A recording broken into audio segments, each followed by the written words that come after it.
यहाँ आपको अपडेट करेंगे। लाहौर हाई कोर्ट में स्मोक के तदारुक के हवाले से दायर दरखास्तों पर समाअत जारी है। अदालत ने शादी तकरीबात सिर्फ एक दिन रखने की तजवीज़ दे दी।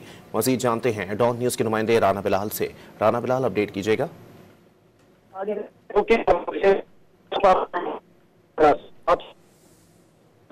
पंजाब हुकूमत को तजवीज़ दी है कि इस हवाले से 10 साल की कोई पॉलिसी स्मोक को कंट्रोल करने के हवाले से बनाई जाए। एडवोकेट जनरल पंजाब खालिद इसाक अदालत में पेश हुए। उनकी जानिब से ये बताया गया कि अगले साल से हुकूमत शादियों के सीजन से मुतल्लिक जो है वो इकदाम करने जा रही है। अगले साल से शहरियों से रिक्वेस्ट की जाएगी कि नवंबर, दिसंबर और जनवरी। मजीद जानते हैं डॉन न्यूज़ के नुमाइंदे राना बिलाल से। राना बिलाल, अपडेट कीजिएगा।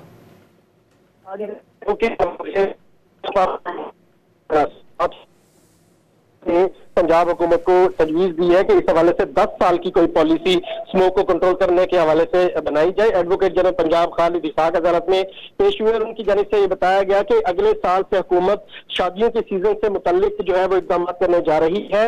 अगले साल से शहरियों से रिक्वेस्ट की जाएगी कि नवंबर, दिसंबर और जनवरी